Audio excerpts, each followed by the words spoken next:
Hello అండి, welcome back to my channel serials అడ్డా. ఈరోజు పొదరిల్లు ఎపిసోడ్లో నారాయణ ఫుల్గా నవ్వించాడు. మహా కోడలుగా ఇంట్లోకి అడుగుపెట్టినప్పటి నుంచి రోజు రోజుకి ఇంట్లో ఉన్న మనుషులలో మార్పు వస్తుంది. ముఖ్యంగా కేశవ్ అయితే ఫుల్గా మహాని చూసి బెదిరిపోతున్నాడు. ఇక నారాయణ కూడా ఎక్కడ కోడలి పిల్ల తనని ఏమనుకుంటుందో అని పద్ధతిగా నడుచుకుంటున్నాడు. ఈరోజు ఎపిసోడ్లో అయితే మహాకి బెదిరిపోయి ఏకంగా ఇంటి ముందు ముగ్గేశారు నారాయణ. ఇలా ఈరోజు ఎపిసోడ్లో పూర్తిగా ఏం జరిగిందో చూద్దాం. మహాకన్నా ఆటోల్లో ఇంటికి వస్తారు. మహాని చూడగానే బావగారు బాగున్నారా అమ్మ, అదే మీ అమ్మ నాన్న బాగున్నారా అని నారాయణ అడుగుతాడు. మహా అని ఒక్క మాట అనేసి లోపలికి వెళ్తుంది. మహా డల్గా ఉండేసరికి రేయ్ ఏమైందిరా అని చక్రిని అడుగుతాడు కేశవ. నాకు పూర్తిగా తెలియదురా అని చక్రి అంటాడు. మహాలక్ష్మి నీళ్ళు తాగమ్మా. ఏమైందమ్మా అలా ఉన్నావేంటి అని మాధవ అడుగుతాడు. ఏం చెప్పాలి పెద్ది, సర్టిఫికేట్లు ఇస్తానని ఆశ చూపించి నన్ను ఇంట్లో ఉంచేయాలనుకున్నారని. ఏం చెప్పాలి పెద్ది, సర్టిఫికేట్లు ఇస్తానని ఆశ చూపించి నన్ను ఇంట్లో ఉంచేయాలనుకున్నారు అని మహా అంటుంది. ఏంటమ్మా నువ్వు అనేది అని మాధవ అంటాడు. వాళ్ళకి నేను ఎప్పటికీ అర్థం కాను, నాకు మాత్రం వాళ్ళ గురించి పూర్తిగా అర్థమైంది. ఇన్నాళ్ళు నన్ను ఇంటికి రప్పించడానికి వాళ్ళకి ఏ దారి దొరకలేదు.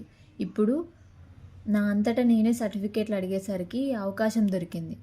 మా వదినతో సహా అందరూ ఒక్కటైపోయారు. నన్ను అక్కడ ఉంచేయాలని చూస్తున్నారు.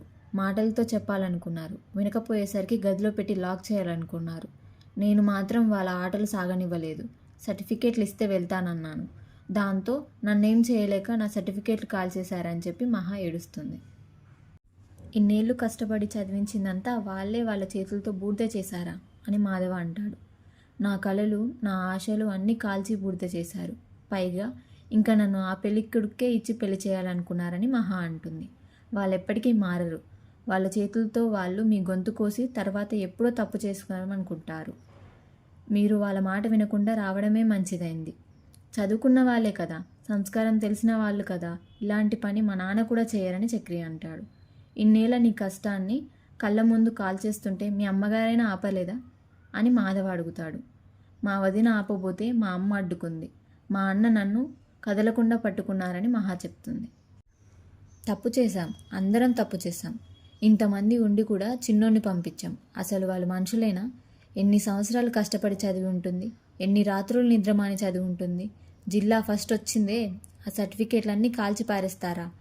నేనుండుంటేనా అని కేశవ ఆవేశపడతాడు.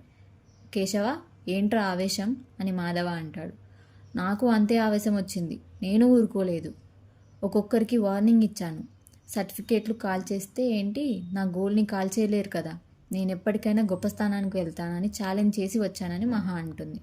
మంచి పని చేశారు రేయ్, మనమంతా తన వెనకాలే ఉన్నామని చెప్పు అంటూ చక్రి వైపు చూసి కేశవ వెళ్ళిపోతాడు. గదిలోకి వెళ్ళి మహా మళ్ళీ బాధపడుతుంది. దీంతో చక్రి వచ్చి ఓదార్స్తాడు. సర్టిఫికేట్ల గురించి ఆలోచిస్తేనే బాధగా ఉంది, అన్నీ తగలబెట్టేశారు అని మహా అంటుంది. మీరు నన్నే ఇంత ఆడుకుంటారు, వాళ్ళని ఎలా వదిలేశారండి అని అడుగుతాడు. ఎక్కడ వదిలేశాను, ఒక్కొక్కరిని పేరు పేరున దులిపేసి వచ్చాను. సర్టిఫికేట్ లేకపోతే ఏంటి, నేను అనుకున్నది సాధించి చూపిస్తానని సవాల్ చేసి వచ్చాను. సర్టిఫికేట్లు లేకపోతే ఏంటి, నేను అనుకున్నది సాధించి చూపిస్తానని సవాల్ చేసి వచ్చాను. లేకపోతే సర్టిఫికేట్లు కాల్ చేస్తారా? అయినా వాళ్ళకి కాస్త కూడా రిగ్రెట్ లేదు. కూతురు భవిష్యత్తుని కాల్చేసి ఏం ఆనందం పొందుతారో, పైశాచిక ఆనందం అంటుంది మహా. సర్టిఫికేట్లు పోతే భవిష్యత్తే లేదని ఎందుకు అనుకుంటున్నారు? నేనున్నాను కదా అంటాడు చక్రి. మీరు నా భవిష్యత్తా ఏంటి, ఏం మాట్లాడుతున్నారు? అలా కాదు, మీ సర్టిఫికేట్లు పోయినాయని కంప్లైంట్ ఇచ్చి మళ్ళీ తెప్పించుకోవచ్చు కదా అంటాడు చక్రి. ఎవరిదో ఇల్లు కాలిపోయి సర్టిఫికేట్లు బూడిదైతే అలానే చేశారు అని చక్రి అంటాడు. అవును, నేను అప్లై చేయాలనుకున్నాను అని అంటుంది మహా. 1-2 నెలల్లో వచ్చేస్తాయండి. తర్వాత మీకు నచ్చిన ఉద్యోగం చేయొచ్చు, సంతోషంగా ఉంటారు. మీ ఇంట్లో వాళ్ళంతా మా మహాలక్ష్మినేనా అనుకుంటారు అని చక్రి అంటాడు. వాళ్ళు ఏమనుకుంటే నాకేంటి, నేను అనుకున్నది సాధించాలి. నాకు ఒక హెల్ప్ చేస్తారా? సర్టిఫికేట్లు వచ్చే వరకు నాకు ఏదైనా ఉద్యోగం చూస్తారా అని మహా అంటుంది. ఈ ఉద్యోగం తగలయ్యా, లేకపోతే ఏంటి మళ్ళీ మొదలు పెట్టేసింది అని చక్రి తిట్టుకుంటాడు. ఏ జాబ్ అయినా పర్లేదు, ఖాళీగా ఉండకూడదు అని మహా అంటుంది. ఏం కాదులేండి, మీ జాబ్కి తగిన ఉద్యోగమే దొరుకుతుంది, ప్రశాంతంగా పడుకోండి అనేసి చక్రి వెళ్ళిపోతాడు. కాసేపటికి మహాకి వాయిస్ మెసేజ్ పెడుతుంది వదిన హారిక. మహా, నీకు నా మీద కోపంగా ఉందని తెలుసు. నన్ను ఇంకా ఎప్పటికీ నమ్మవని కూడా అర్థమైంది. కానీ నువ్వు నన్ను నమ్మినా నమ్మకపోయినా నేను చెప్పాలనుకున్నది చెప్పకుండా ఉండలేను. నువ్వు సర్టిఫికేట్లు అడిగావని అత్తతో చెప్పాను. అత్తయ్య నిన్ను రమ్మని చెప్పారు. అందరూ మళ్ళీ కలిసిపోతారని ఆశపడ్డాను. కానీ అందరూ కలిసి ఇలా చేస్తారని నేను ఊహించలేదు. నీ సర్టిఫికేట్స్ కాల్ చేస్తారని నేను ఊహించలేదు. నేను నీకు మంచి చేయాలని అనుకున్నాను, కానీ ఇలా జరిగిపోయింది. ఐఎమ్ సారీ మహా అని అందులో ఉంటుంది. ఇంతలో తన భుజం మీద సడన్గా వచ్చి గాయత్రి చేయి వేసేసరికి మహా ఉలిక్కి పడుతుంది. సారీ నేనే అంటుంది. మీ ఊర్లో పలకరింపు ఇలా కూడా ఉంటుందా అని మహా అంటుంది.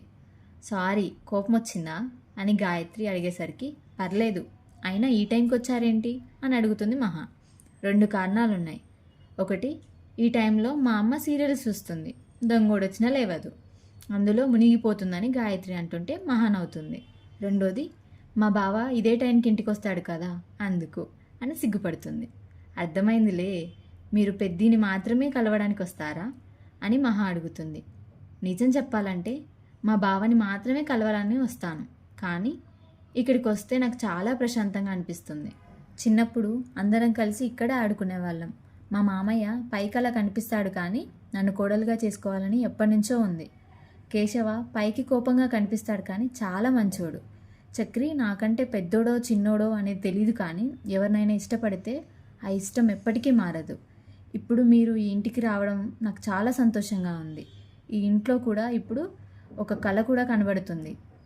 అవును, మీరు బాగా చదువుకున్నారు కదా, జాబ్ చేయాలని లేదా అని గాయత్రి అడుగుతుంది. అయితే వీళ్ళ మాటలు చక్రి చాటుగా వింటూ ఉంటాడు. అమ్మో మళ్ళీ జాబ్ గుర్తు చేసేసింది అని తిట్టుకుంటాడు. ట్రై చేస్తున్నా అని మహా అంటుంది. నీకు ధైర్యం ఎక్కువే, నీలో సగ ధైర్యం నాకున్నా బావకి నాకు ఎప్పుడో పెళ్ళైపోయేది. అవును, ఆ బండోడ్లో ఏం చూసి ఇష్టపడ్డావు అని గాయత్రి అడుగుతుంది. బండోడేంటి? సర్లే, మహాలక్ష్మి నా గురించి ఏం చెప్తుందో విందామని చక్రి అనుకుంటాడు. మహా సైలెంట్గా ఉండేసరికి గాయత్రి ఇలా అంటుంది. ప్రేమ పుట్టడానికి కారణాలే అవసరం లేదు. నేను మాత్రం చిన్నప్పటి నుంచి మాధవ బావనే ఇష్టపడుతున్నాను. అవును, ఎప్పుడు చూసినా డ్రెస్లోనే కనిపిస్తావు, నైట్ డ్రెస్సులు నైటీలు ఏం తెచ్చుకోలేదా అని గాయత్రి అడుగుతుంది. లేదు, వచ్చేటప్పుడు మర్చిపోయాను అంటుంది మహా. మర్చిపోతే మీ ఆయనతో చెప్పి తెప్పించుకోవచ్చు కదా. అప్పుడు మహా అంటే మా ఆయన అని మహా కన్ఫ్యూజ్ అవుతుంది. మొగుడిని ఏమంటారు మరి? సర్లే, ఇప్పుడు మన ఇద్దరం ఫ్రెండ్స్ కదా, మన ఇద్దరం కలిసి కొనుక్కుందాం అంటుంది గాయత్రి. అలాగే అని మహా అంటుంది. నువ్వు కొనడం ఏంటే, వాళ్ళ ఆయన ఉన్నాడు కదా, వాళ్ళ ఆయననే కొంటాడని చక్రి మురిసిపోతాడు.